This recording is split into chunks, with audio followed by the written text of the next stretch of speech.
Hi guys, after the release of the Spider-Man trilogy with Tobey Maguire and its resounding success, as you probably already know, Sony had no plans to end this very profitable franchise. At least the reviews of the third part from viewers as well as critics were quite low. The sequel raised enough money for the studio to expand its new movie universe, with various sequels and spin-offs without a second thought. Soon the studio bosses announced the release date of Spider-Man 4, May 6, 2011, and then announced the development of a solo Venom movie. We will now discover all the available information about it and we will break it down. It's 2008. Sony, having seen how Heath Ledger's Joker attracts people's attention and carries with the Dark Knight's box office, all you care about is money, decided to make a whole movie about one of the main villains of the Spidey, Venom, making the symbiote anti-hero. In fact, they followed the example of Fox Studios, when they began to create solo film about Wolverine, in order to prolong the life of the X-Men franchise. To write the script, Sony hired Paul Wernick and Red Reese, who later wrote the plot of Deadpool, and in the director's chair sat Gary Ross, who also worked on the script of Spider-Man 4. As for Topher Grace, who played the role of Eddie Brock, the producers were not interested in adding him to the upcoming movie. First of all, the audience did not like this choice of actor at all. By the way, after Spider-Man 3, Grace's career went downhill. Secondly, Brock died in Raimi's trilogy. His return is basically impossible. Although, as far as we know, a small part of the symbiote remained in the laboratory of Dr. Connors, which was a clear hint for a sequel. But despite all this, the studio had some plans for Topher Grace. So, back to the plot. The writers claimed to have only 2 written drafts for the movie. Unfortunately, not much is known about it, but in one of the interviews they described, in their opinion, the coolest scene that would be in the picture. Symbiote, traveling through city, jumps from one body to another, and each person which Venom visited became very violent and aggressive, and then attacked passers-by. In general, there was complete chaos. By the way, the authors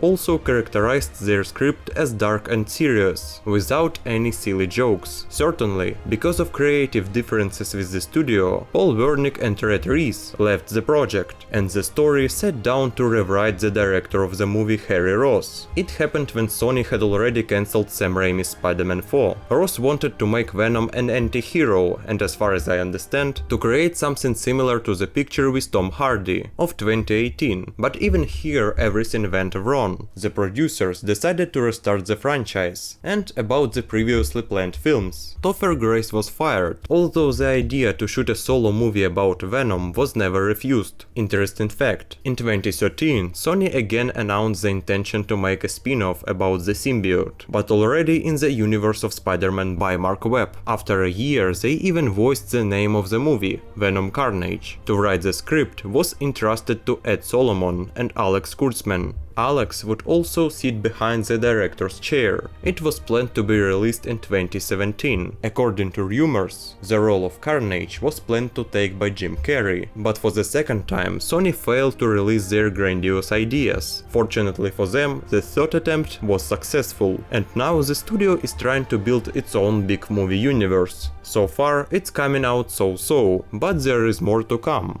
What are you reading? Nothing really, just Reading.